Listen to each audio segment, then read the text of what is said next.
Hello students, in this video we are going to see the benefits of advertising. Now benefits of advertising are divided into two parts. First is benefits of advertising to the business firm, that is the advertiser, and second one is benefit of advertising to the consumer. So in this particular video we are going to see the first part, that is benefit of advertising to the business firm. So we'll start. Now first benefit of advertising is introduction of the product. Okay जब आपका product नया होता है तो advertising की वजह से क्या होता है कि आप नए प्रोडक्ट के बारे में कस्टमर्स को इन्फॉर्मेशन प्रोवाइड कर पाते हो, और जब कस्टमर को आपके प्रोडक्ट के बारे में इन्फॉर्मेशन मिलती है then customer they will demand your product. Yes ना। सो नए प्रोडक्ट को कस्टमर परचेस करते हैं because advertising provides the information about the new product. ना यहाँ पे एग्जांपल आप लोग देख सकते हो, इंदुले का हेयर ऑयल। ओके ये प्रोडक्ट अगर हम लोग देखेंगे तो अगर कुछ साल पहले अगर देखेंगे तो दिस वाज नॉट देयर, ये काफी नया प्रोडक्ट मार्केट में इंट्रोड्यूस किया है। बट आज के दौर टाइम पे हम लोग ये प्रोडक्ट को अच्छे से जानते हैं कि it is a Ayurvedic hair oil, okay, जो आपका हेयर फॉल को कंट्रोल करता है, and all this is because of the advertising. So now people have started knowing this particular product, people have started demanding this particular product is because of the advertising. वैसे आप लोग देखते हो कि Trivago जो online hotel booking का website है, इसके बारे में भी कुछ महीने पहले लोगों को नहीं पता था, but because of their continuous advertising, okay, लोगों को इनके बारे में इंफॉर्मेशन मिल गई and people have started demanding that service also. So ऐसे नए प्रोडक्ट को इंट्रोड्यूस करने में एडवर्टाइजिंग जो होता है वो हेल्प करता है। दूसरा है मॉडिफाइज एटीट्यूड। ना मॉडिफाई एटीट्यूड का मतलब क्या होता है? Changing the attitude. ना कभी कभी क्या होता है कि प्रोडक्ट की कंट्रोवर्सीज वगैरह हो जाती है और कस्टमर का जो प्रोडक्ट की तरफ एटीट्यूड होता है वो नेगेटिव हो जाता है। जैसे आप लोग यहाँ पे देख रहे हो कि मैगी का रिसेंट कंट्रोवर्सी, ओके, जो लीड को लेके हुआ था और जिसकी वजह से लोगों ने मैगी का कंजम्पशन करना स्टॉप किया था because of the negative attitude develop by the people. But फिर बाद में उन्होंने वापस से एडवर्टीजमेंट किया, उन्होंने अपना पूरा प्रोडक्शन प्रोसेस बताया and they insured people that the Maggi is safe now, okay, और वापस से उन्होंने क्या किया, अपना जो मार्केट है वो कैप्चर कर लिया, करना शुरू कर दिया। सो इस तरीके से जो नेगेटिव एटीट्यूड लोगों का डेवलप हुआ था वो मैगी ने वापस से पॉजिटिव में कन्वर्ट किया with the help of advertising. Same issue had happened with the Pepsi and also there was a issue with the Dairy Milk. जैसे डेयरी मिल्क का जो पहले पैकेजिंग था वो अलग था, जिसकी वजह से उसके अंदर क्या होने लग गया था, वॉर्म्स आने शुरू हो गए थे। फिर डेयरी मिल्क का जो इमेज था वो नेगेटिव हो गया था, और फिर उन्होंने क्या किया कि उसका पैकेजिंग पूरा चेंज कर दिया।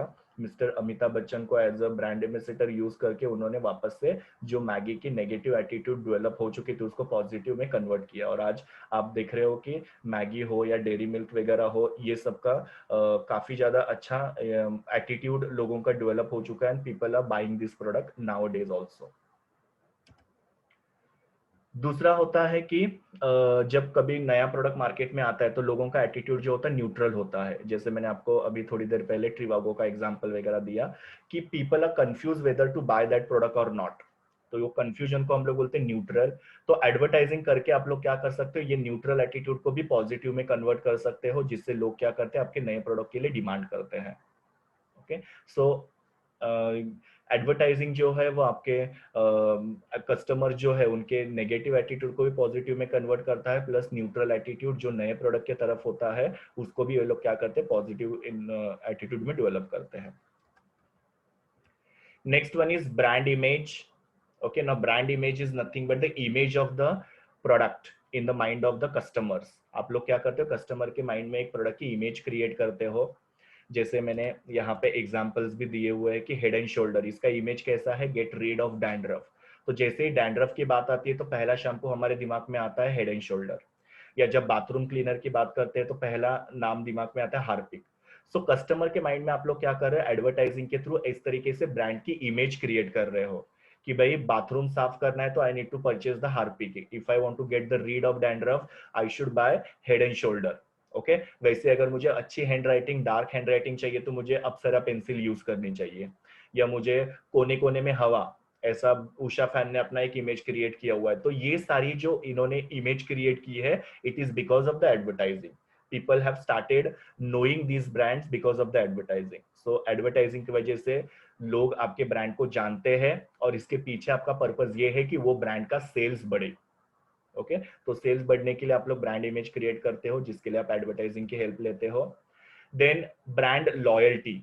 ना ब्रांड लॉयल्टी में दो चीजें आती है, एक तो repeat purchase of the product, मतलब कस्टमर्स आपके प्रोडक्ट को बार बार परचेस करते हैं, और दूसरा recommendation of the product to the others, मतलब कस्टमर आपके प्रोडक्ट के बारे में दूसरों को भी बताते हैं because they themselves are satisfied with the product. ना ज्यादातर घरों के अंदर हम लोग देखते हैं कि कोलगेट, पैराशूट हेयर ऑयल या फिर डेटॉल का हैंड वॉश, ये सब प्रोडक्ट यूज करते हैं because customers are using this product again and again, because इनकी एडवर्टीजमेंट रिपीटेटिवली हम लोग को टेलीविजन के ऊपर और दूसरे मीडिया के थ्रू हम लोग को दिखाई देती है। सो इसकी वजह से कस्टमर्स क्या हो चुके हैं, ये ब्रांड्स को लॉयल हो चुके हैं, they are buying this product again and again.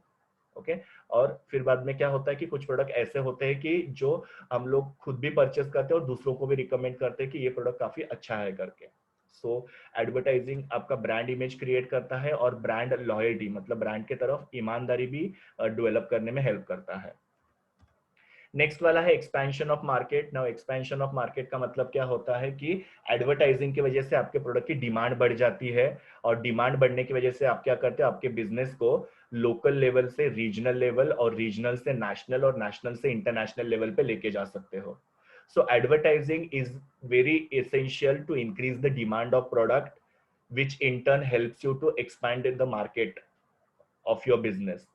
Okay अभी काफी सारे जो बड़े बड़े बिजनेसमैन है जैसे रिलायंस वगैरह है, तो इन्होंने स्मॉल स्केल से ही अपना बिजनेस शुरू किए थे और धीरे धीरे एडवर्टाइजिंग करके उन्होंने अपने मार्केट को जो है इंटरनेशनल लेवल पे लेके गया है। Okay, so now these companies are known at international level, it is because of the advertising. Corporate image. Now corporate image का मतलब क्या होता है, इमेज ऑफ योर फर्म। मैंने आपको थोड़ी देर पहले ब्रांड इमेज के बारे में बताया था, जो था आपके इमेज ऑफ द प्रोडक्ट। यहाँ पे आप आपके कंपनी की या आपके फर्म की इमेज क्रिएट कर रहे हो, और फर्म की इमेज क्रिएट की जाती है इंस्टीट्यूशनल एडवर्टाइजिंग के through. Now what is institutional advertising, जहां पे आप लोग क्या करते हैं, फर्म के नाम को हाईलाइट करते हो। ओके, नाउ क्यों हम लोग को कॉर्पोरेट इमेज क्रिएट करना है या क्यों हम लोग को इंस्टीट्यूशनल एडवर्टाइजिंग करना है, क्योंकि हम लोग को सपोर्ट चाहिए रहता है स्टेक होल्डर्स का। नाउ स्टेक होल्डर का सपोर्ट मतलब क्या, stakeholders are your investors, customers, employees, shareholder, society या तुम्हारे सप्लायर्स वगैरह होते हैं, जो क्या करते हैं, आपको इन्वेस्टर्स फंड प्रोवाइड करते हैं, कस्टमर आपके प्रोडक्ट को परचेस करते हैं, एम्प्लॉइज आपके यहाँ पे जॉब करते हैं, अच्छे क्वालिटी के प्रोडक्ट बनाते हैं, सप्लायर टाइम पे आपको रॉ मटेरियल सप्लाई करता है। इसकी वजह से आपका बिजनेस जो स्मूथली रन करता है। ओके, सो एडवर्टाइजिंग जो होता है वो क्या करता है, आपकी कॉर्पोरेट इमेज क्रिएट करता है, जिसकी वजह से सारे स्टेक होल्डर आपको सपोर्ट कर रहे हैं, और उसके सपोर्ट की वजह से आपका बिजनेस स्मूथली रन होता है और ग्रो भी होता है। Okay, so advertising corporate image में भी हेल्प करता है। Then improvement in quality. ना इंप्रूवमेंट इन क्वालिटी का इनडायरेक्ट रिलेशन होता है एडवर्टाइजिंग के साथ, कि एडवर्टाइजिंग की वजह से डिमांड बढ़ता है, डिमांड की वजह से कंपनी का प्रॉफिट बढ़ता है, और प्रॉफिट का कुछ हिस्सा जो होता है वो कंपनी क्या करती है, क्वालिटी इंप्रूवमेंट के लिए या क्वालिटी डेवलप करने के लिए यूटिलाइज करते हैं। जैसे कि सपोज कंपनी को बहुत ज्यादा प्रॉफिट हुआ, तो सारा का सारा प्रॉफिट जो होता है कंपनी ऐसे ही कंज्यूम नहीं करेगी, उसको क्या करेगी, उसका कुछ हिस्सा जो है वो रिसर्च एंड डेवलपमेंट या एम्प्लॉइज के ट्रेनिंग के लिए या अच्छी टेक्नोलॉजी परचेस करने के लिए यूज करेगी, और जिसकी वजह से कंपनी के प्रोडक्ट का क्वालिटी इंप्रूव होगा, और जिसकी वजह से कंपनी अच्छे क्वालिटी के गुड्स जो कस्टमर को ऑफर कर पाएगी, जिससे कस्टमर का स्टैंडर्ड ऑफ लिविंग भी बढ़ जाएगा। ओके, सो कंपनी का डिमांड बढ़ता है एडवर्टाइजिंग की वजह से प्रोडक्ट के लिए, प्रॉफिट बढ़ता है, और प्रॉफिट का कुछ हिस्सा क्वालिटी के इंप्रूवमेंट के लिए यूटिलाइज किया जाता है by purchasing new technology, by training to the employees and by undertaking research and development activities. So ऐसे इनडायरेक्टली क्वालिटी के ऊपर एडवर्टाइजिंग का इंपैक्ट होता है। Face competition. Now market is all flooded with the products, there are variety of products available in the market। आप soap देखोगे, बहुत सारे कंपनीज के सोप अवेलेबल होते हैं, बिस्किट्स देखो या कोई भी नमकीन वगैरह आप लोग देखो, या फिर डिटर्जेंट पाउडर्स, ओके, कपड़े के ब्रांड, फुटवेयर के brands, there are so many brands available in the market. So advertising की वजह से आप लोग क्या कर सकते हो कि आपके कस्टमर्स को आप अट्रैक्ट कर सकते हो और आप कंपटीशन को फेस कर पाते हो। पर अगर आप एडवर्टाइजिंग नहीं करोगे तो डेफिनेटली आप कंपटीशन को फेस कर पाओगे नहीं। जैसे मार्केट में आप लोग देते हैं कि कोलगेट है, डेटॉल है, एरियल है, बाटा वगैरह है, ये सारे ब्रांड जो है वो काफी सालों से मार्केट में टिके हुए हैं, या फिर ये लोग अपने कॉम्पिटिटर के साथ कॉम्पीट कर पाते हैं बिकॉज ऑफ द एडवर्टाइजिंग। आप देखते हो through out the year in लोगों की एडवर्टीजमेंट आती रहती है, जिसकी वजह से लोग क्या करते हैं, इनके ब्रांड को पसंद करते हैं परचेस करने के लिए। Increase in sales. Now advertising क्या करता है, कस्टमर्स को इन्फ्लुएंस करता है, कस्टमर को इंड्यूस करता है, कन्विंस करता है। ओके इसकी वजह से क्या होता है कि कस्टमर जो हो आपके प्रोडक्ट के लिए डिमांड करते हैं। नाउ कैसे इंड्यूस करता है या कैसे इन्फ्लुएंस करता है एडवर्टाइजिंग, तो अलग अलग प्रमोशनल स्कीम शो किए जाते हैं। जैसे कि आपको पता है संतूर के ऊपर पेन फ्री मिलता है, या टाइड के ऊपर फॉर एग्जांपल 10% डिस्काउंट है। ओके या फिर आप प्रेस्टीज कुकर का देखते हो कि प्रेस्टीज कुकर के ऊपर आप नया कुकर लेके जाओ पुराना कुकर देके, ऐसा प्रमोशनल स्कीम दिखाया जाता है। या आप कोई भी कूपन वगैरह आपको न्यूज़पेपर में आता है, वो अगर आप लेके जाओगे तो आपको इतना डिस्काउंट मिलेगा। तो ये सारे प्रमोशनल स्कीम जो होते हैं वो एडवर्टाइजिंग में यूज किए जाते हैं, और जिसको लोग इन्फ्लुएंस होके आपके प्रोडक्ट का जो है वो डिमांड बढ़ता है, जिससे आपके कंपनी का सेल भी बढ़ जाता है। And the last one is economies of scale. ना इकोनॉमीज ऑफ स्केल ये समझना बहुत जरूरी है। यहाँ पे देखो इकोनॉमीज मतलब क्या होता है, सेविंग या बचत, और स्केल का मतलब क्या होता है, लार्ज क्वांटिटी। नाउ जब आप एडवर्टाइजिंग करते हो तो एडवर्टाइजिंग की वजह से आपके प्रोडक्ट का डिमांड बढ़ता है। ये देखो इसके थ्रू मैं आपको बताता हूँ कि एडवर्टाइजिंग की वजह से डिमांड बढ़ता है, जिससे आपका प्रोडक्शन कैपेसिटी बढ़ता है। प्रोडक्शन बढ़ेगा तो आप ज्यादा रॉ मटेरियल परचेस करोगे। मतलब पहले आपका बिजनेस बहुत ही स्मॉल स्केल में था तो आप कम रॉ मटेरियल परचेस करते थे, अभी आपका बिजनेस जो है लार्ज स्केल में है, इसकी वजह से आप ज्यादा रॉ मटेरियल परचेस करते हो। ओके और उसकी वजह से क्या हो रहा है कि आपको ज्यादा रॉ मटेरियल परचेस करने की वजह से डिस्काउंट्स वगैरह मिलते हैं।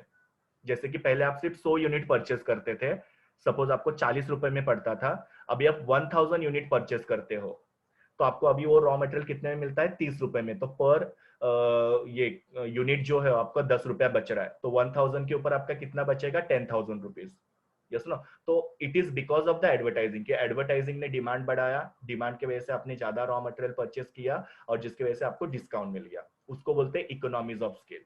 और दूसरा इकोनॉमी ऑफ स्केल होता है, you can save on the transportation cost. Now transportation cost आपको सबको पता है कि सेम होता है mostly.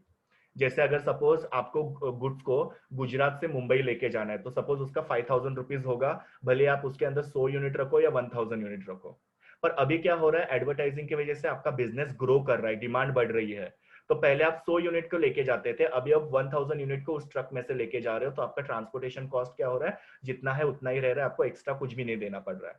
So somewhere you are saving on the transportation cost as well because of the advertising. Okay so advertising की वजह से you are able to save और you are getting the discount because of the large scale ये production. That is the benefit of advertising. So इस तरीके से economy of scale को आप लोग याद रख सकते हो, यहाँ पे डायग्रामेटिकली भी मैंने बताया हुआ है। So students, these were the benefits of advertising to the business firm. Next video में हम लोग देखेंगे benefits of advertising to the consumer. Thank you so much. Please do like, share, comment, and subscribe to my YouTube channel, and also recommend my channel to your friends. We will meet in the next video. Bye bye.